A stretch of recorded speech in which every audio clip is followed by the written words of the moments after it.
propager vos propres plantes peut vous apporter tant d'avantages dans le jardin plutôt que de semer directement des graines et peut-être de les perdre à cause des insectes ou des animaux. Maintenant, vous avez tout sous contrôle, un bel environnement pour faire pousser vos petites plantules, puis vous pouvez les planter et c'est tout. Cette vidéo examine différentes façons de le faire et certaines méthodes assez simples que vous pouvez utiliser sans grande dépense. Et nous commençons ici, dans la maison, parce que le rebord de la fenêtre offre de nombreuses options, principalement pour la température, car vous avez la chaleur ambiante de la maison qui peut faire démarrer vos graines. Et les graines ont besoin d'un peu plus de chaleur pour germer que les plantules ont besoin pour grandir. C'est pourquoi c'est une manière très efficace de faire germer vos graines là où il y a déjà de la chaleur, comme dans la maison, et c'est même chaud pendant la nuit si vous le faites. Disons dans une serre, vous avez souvent des nuits assez fraîches qui ralentissent vraiment le processus. Alors voici quelques exemples. Il y a des graines de lobélie que nous avons semées il y a quelques semaines et elles sont si petites ces graines que vous pouvez à peine les voir et c'est pourquoi nous les avons faites dans un plateau que nous allons épointer. Nous verrons cela dans une minute et il garde le petit capuchon qui retient l'humidité. Et de même ici, nous avons du basilic que nous avons semé il y a seulement 2 jours. Et vous pouvez encore voir les graines, en fait, elles sont sur le dessus et certaines commencent déjà à germer en seulement 2 jours. Vous pouvez voir les petites racines sortir, les graines n'ont pas besoin d'être enterrées profondément. Et vous pouvez voir ce qui se passe. Je fais un petit essai ici, avec de la vermiculite aussi, donc différents composts. Et allons à la serre et voyons ce qui s'y passe. Voici ma serre où j'élève dans cette zone ici qui n'est pas assez grande pour un quart d'acre, 1000 mètres carrés. Vous pouvez faire beaucoup de propagation dans une zone vraiment assez petite en partie en utilisant des plateaux qui sont une utilisation très efficace de l'espace. Par exemple, un plateau de modules comme celui-ci qui a 60 cellules et donc vous pouvez mettre beaucoup de plantes dans un plateau comme celui-ci et il est fait de plastique donc il ne se désintègre pas. Après une utilisation, ces plateaux aussi, vous n'avez pas besoin de les rincer ou de les nettoyer ou de faire quoi que ce soit. Après chaque utilisation, nous sortons simplement nos plantes et les remplissons à nouveau et plantons à nouveau. Et cette serre dans laquelle nous sommes ici est un espace très agréable et chaud si le soleil est de sortie. Mais aujourd'hui, il n'y a pas du tout de soleil et il ne fait pas beaucoup plus chaud ici qu'à l'extérieur. En fait, en ce moment, il fait 12,5 centigrades 54 Fahrenheit. Et donc la protection, bien que là-bas il y ait une serre froide que j'utilise occasionnellement pour les plantes, c'est une autre option. Et en ce moment, il ne fait que 10 centigrades 50 Fahrenheit, donc c'est le début du printemps, c'est début avril, et si le soleil sort, alors les choses commencent vraiment à bouger. D'autres options pour les modules, par exemple, le polystyrène, si vous pouvez l'acheter, il n'est pas facile de trouver ces choses-là de nos jours, malheureusement. En fait, ce plateau, je l'ai gardé depuis environ 1985, quand je l'ai acheté, et il a été réutilisé de nombreuses fois, depuis 2 ou 3 fois par an peut-être, et donc en route pour une centaine d'utilisations maintenant, et toujours en cours. Il a perdu un peu de ses bords, mais en gros, avec des plateaux comme celui-ci, vous pouvez faire pousser de belles plantes. Il y a assez de compost, par exemple, ces laitues et pois qui sont prêts à être plantés. En fait, ils étaient prêts il y a 1 semaine. Nous regarderons cela. Vous savez, la taille de la plantation est un autre facteur. Alors que ces plateaux de modules classiques n'ont pas autant de compost. Ils sont donc très appropriés, par exemple, pour un plateau de laitue, comme celui-ci. Et vous voyez à quel point ces laitues sont jolies aussi. Donc ce sont différentes variétés de laitues que nous avons piquées dans le compost dans ce petit plateau en plastique. Et ensuite, elles sont assez faciles à sortir de là. Et cela signifie que vous pouvez les planter sans aucun dommage à la motte de racines. Donc cette propagation consiste à faire démarrer les plantes de manière efficace, beaucoup d'entre elles dans un petit espace, et à les planter, vous gagnez du temps, vous augmentez votre productivité. C'est simplement appelé un plateau à graines, c'est une option simple pour le remplir, pas trop plein, avec du compost, et ensuite semer des graines. Il y a de petites graines qui fonctionnent bien pour être repiquées, ce que nous allons également examiner. Et vous pouvez voir par exemple ici, j'ai un plateau à graines. Nous cultivons beaucoup de soucis français, donc ce sont des soucis français nains que nous allons repiquer la semaine prochaine dans de petites cellules de modules, puis ils seront plantés parmi les tomates et autour du jardin. Et il y a aussi quelques rudbeckias. Vous pouvez donc faire différents semis dans un plateau comme celui-ci. Nous les faisons souvent en ligne transversale et obtenons beaucoup de graines qui poussent en même temps. C'est une manière assez efficace de le faire parce que vous pouvez semer vos graines en un jour, différents types, tous ensemble dans le plateau comme ça. Et enfin, en ce qui concerne ces plateaux, je vais vous montrer celui-ci. Donc nous y reviendrons dans une minute. Donc c'est du céleri. Le céleri est une graine très petite, donc on peut à peine les voir et ils ne veulent pas non plus de lumière sur eux, donc nous les avons juste éparpillés là-dessus. Et c'était le 22 mars, donc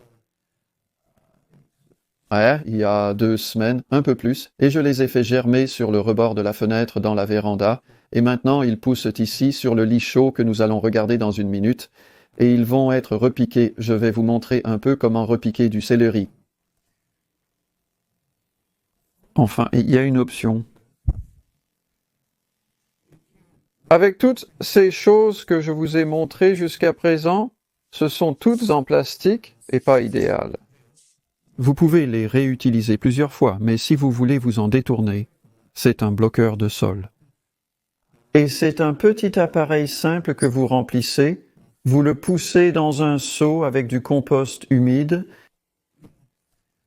le remplir vraiment, le soulever et avoir un plateau à portée de main et presser les petits blocs dedans. Ensuite, vous avez 20 petits blocs dans ce cas. C'est probablement un peu petit en fait, mais ils ont fonctionné. Et en fait, ensuite, vous semez vos graines dans les petits blocs, et c'est ainsi que j'ai commencé. Ces oignons, par exemple. Donc j'ai semé plusieurs graines dans les petits blocs avec des graines d'oignons, et ensuite j'ai transplanté les petits blocs dans ceci. Plateau de compost de rempotage. Donc il y a une autre option, il y a tellement de façons de faire cela. Compris les principes, vous pouvez expérimenter différentes versions des événements. Mais une façon simple d'éviter le travail est d'élever vos plantes dans le minimum de compost possible. Et c'est pourquoi j'adore ces plateaux. Probablement qu'ils sont mes préférés parce que c'est 60 plantes, il n'y a pas beaucoup de compost. Et ces plantes, elles sont prêtes à sortir à ce stade. Nous verrons donc. Je vais vous apprendre à planter ces petites plantes en 1 minute. Comment fournir la chaleur dont ces graines ont besoin pour commencer à pousser? C'est donc le moment critique, les 2 premières semaines entre le semis et la germination, puis la première petite période de croissance. Et ici, je le fais avec une couche chaude. C'est donc en réalité un cadre rempli de frais.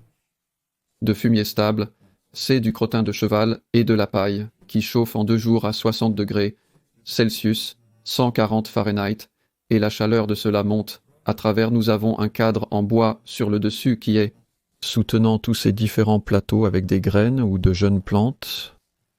Et cela les aide simplement à démarrer, et donc principalement nous utilisons ce plateau pour notre stade de semis pour la germination et le stade de semis, puis nous les déplaçons vers une partie non chauffée de la serre à un autre banc. Ou ils peuvent aller sur cette palette, c'est une option utile au printemps, car souvent, à mesure que les plantes grandissent, vous pouvez commencer à germer beaucoup de graines dans une zone chaude, et puis vous avez soudainement obtenu beaucoup de plantes. Où les placez-vous?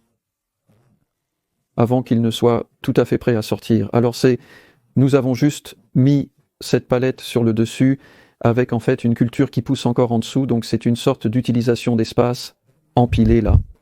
Si vous n'avez pas de lit chaud, ce que je soupçonne que la plupart des gens n'auraient pas, alors un propagateur électrique, donc des câbles chauffants, n'importe quelle variation sur le thème, mais vous utilisez de l'électricité est une option très viable. Ou le rebord de la fenêtre, évidemment, que nous avons déjà discuté, et en fait pour de nombreux jardins, un rebord de fenêtre est probablement suffisant parce que vous pouvez germer tant de graines dans un si petit espace, par exemple. Ici, nous avons des tomates, ce sont en fait quelques graines maison de l'année dernière, et elles poussent vraiment fortement, et ils ont été semés le 21 mars, c'était à l'équinoxe, et nous sommes maintenant le 8 avril, donc ça fait 18 jours, et ces garçons sont prêts à être éclaircis donc les avantages de la germination des graines dans un petit plateau comme celui-ci, puis en les éclaircissant et que vous avez réussi à utiliser la précieuse chaleur pour élever beaucoup de semis. Je veux dire, je n'utiliserai pas tout cela, mais il y a autant que 60 tomates là-dedans, 60 plants de tomates, et ils ont tous commencé les 2 premières semaines de leur vie dans cet espace. C'est une technique très efficace pour faire germer de nombreuses graines. La plupart des graines, aussi longues qu'elles semblent, peuvent être transplantées. Et juste pour contraster ici, nous avons le céleri et le céleri rave. Donc vous savez, il y a probablement 200 céleri raves là-dedans, bien plus que ce que j'utiliserai, mais je voulais m'assurer d'en avoir assez. Et juste pour finir sur cette petite partie de la vidéo de propagation, nous avons ici un plateau où nous avons semé du basilic il y a 2 jours. Et celui-ci, nous l'avons recouvert d'un peu de compost et je ne vois pas encore de mouvement, mais je ne m'y attendrai pas vraiment. Je sais en fait qu'il y a une graine là-haut qui est en train de germer. Il profite donc de la chaleur. Je ressens la chaleur du lit chaud. Le thermomètre indique que la température de la serre à la ligne du haut est maintenant de 13,4, une légère augmentation. Et la ligne du bas provient d'un petit insert dans un plateau de module qui me permet simplement de savoir quelle est la température réelle dans le compost ici. Il indique 19,4, c'est-à-dire 67 Fahrenheit.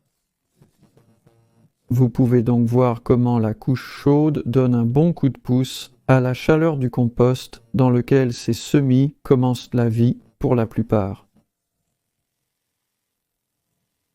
La manière dont vous semez réellement les graines dépend de ce qu'est la graine, de sa taille et bien sûr de toutes les autres options de ce que vous avez sous la main.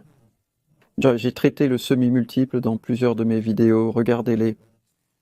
Mais voici un exemple de betterave. Les graines de betterave sont assez grosses, donc elles sont faciles à compter.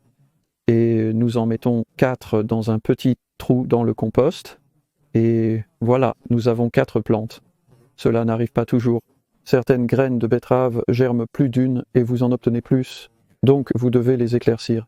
Mais de toute façon, nous visons 4 betteraves dans chaque cellule. Si vous pensez que c'est 60 cellules dans un plateau comme ça fait 240 betteraves. Vous pouvez donc élever efficacement de nombreux semis en utilisant des techniques de semis multiples. Le semis multiple n'est pas efficace pour tout, comme les graines de céleri très petites ou les tomates, qui... Aussi parce que ce que nous avons fait ici, c'est semer beaucoup de variétés différentes dans un seul plateau, et même quelques poivrons là-bas. C'était il y a environ 2 semaines, et ils ont été sur la chaleur de la couche chaude depuis lors. Et vous pouvez voir qu'ils sont bien germés maintenant. Ils ont commencé leur vie dans la serre et sont devenus un peu grêles, surtout ceux qui sont sortis en premier, devenant ainsi un peu grands.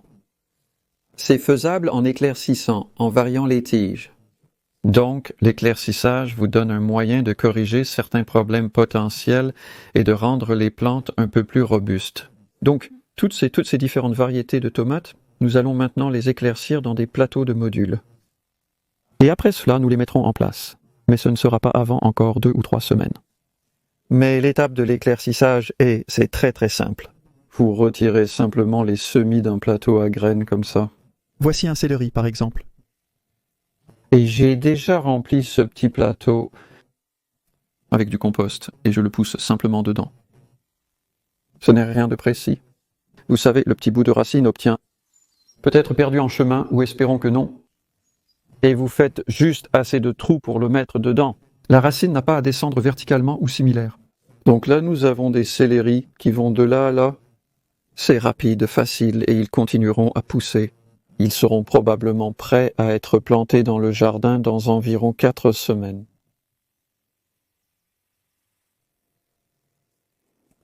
Quel est un compost approprié à utiliser? Eh bien, il y a tellement de choix incroyables là-bas qu'il est en fait assez difficile de choisir ou de savoir lequel est bon et il varie d'année en année, donc il y a un peu de chance à ce sujet. Nous parlons ici de compost de rempotage, aussi appelé terreau de rempotage aux États-Unis.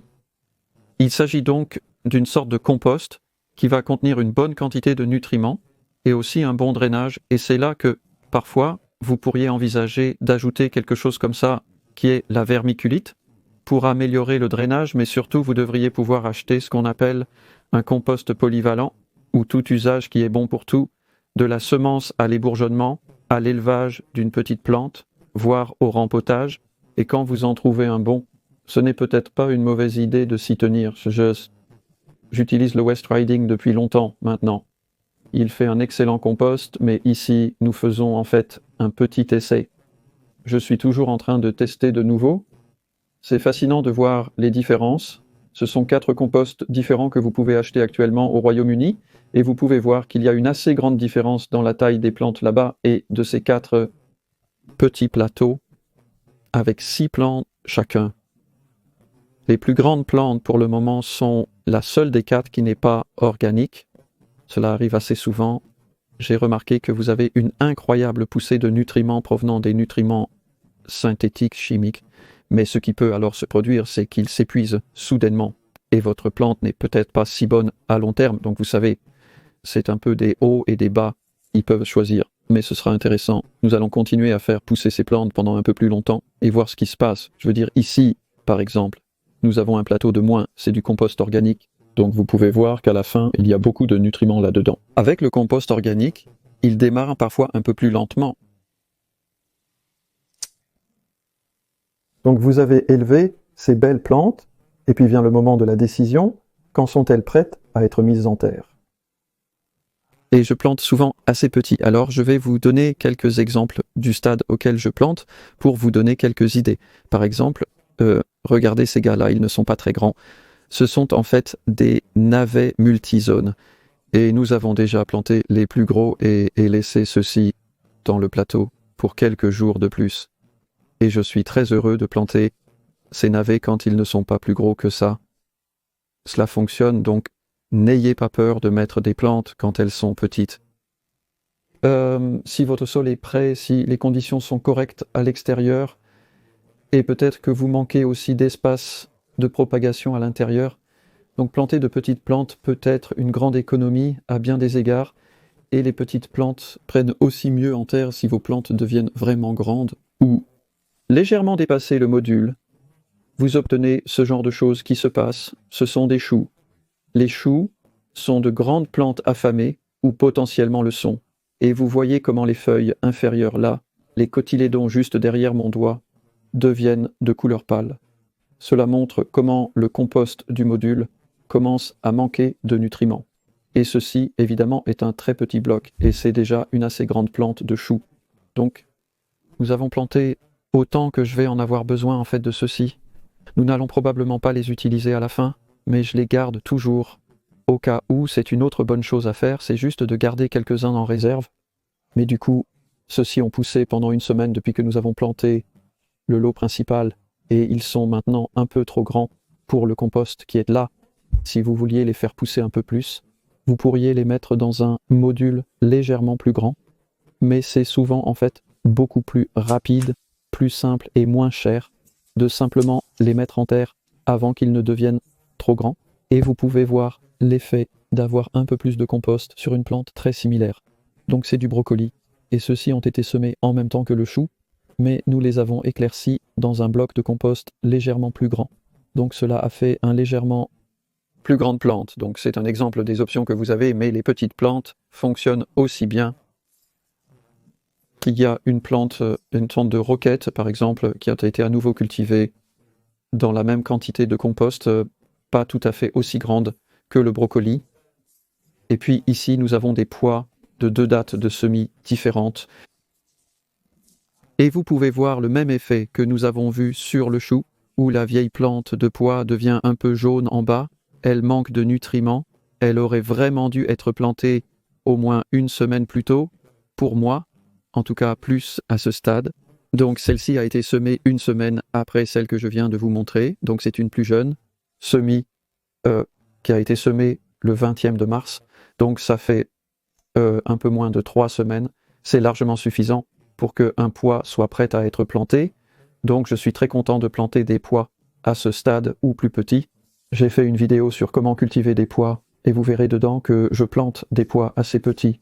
Et aussi ce que nous faisions dans celle-ci, c'est que nous avons pris les plants de pois sur le lit chaud, les avons mis directement dans le sol, donc c'est une autre façon de simplifier ce processus, surtout si vous cultivez dans un environnement très lumineux comme celui-ci, où les plantes sont assez trapues. De toute façon, vous n'avez pas besoin de les durcir. Vous pouvez les mettre dans le sol et les couvrir de polaire tout de suite, comme nous allons le voir dans une minute. De la serre, j'ai sorti une sélection de les plateaux de modules que nous venons de regarder pour montrer que c'est une excellente taille pour tous, pour la plantation. Il pourrait même être un peu plus petit, mais bon. Et j'ai fait un petit jardin ici, et c'est le temps idéal pour la plantation, c'est le bon moment de l'année pour toutes ces plantes qui sont au début du printemps. Ce sont tous des légumes précoces, donc betteraves. Vous pouvez voir comment j'ai fait. J'utilise mon dibeur pour faire un petit trou pour chacun des modules. C'est très rapide et simple, c'est dans le compost qui est sur le dessus d'un lit sans creuser. Et je place ensuite simplement le module, et vous pouvez voir qu'il s'enfonce assez profondément, surtout lorsque vous avez une plante comme le chou avec une longue tige. Vous pouvez l'enfoncer tout droit, enterrer la tige. Cette laitue ne veut pas être aussi profonde, car elle n'a pas une longue tige. Donc juste comme ça, la fève même. Vous pouvez presque faire pousser chaque plante, chaque légume, à partir d'un module comme celui-ci pour planter. Les seuls que je ne fais pas sont la carotte et le panais. Tournons-le, je vais me pencher ici, oignon et enfin épinards. Donc c'est une petite plantation folle ici, beaucoup de choses différentes. Épinards, oignons, navets, fèves. L'idée des navets et de la laitue finira un peu plus tôt, et ensuite les fèves rempliront l'espace et la coriandre, l'ânette, que j'ai aussi ici entre ces choux et betteraves. Et voilà, nous y sommes qui.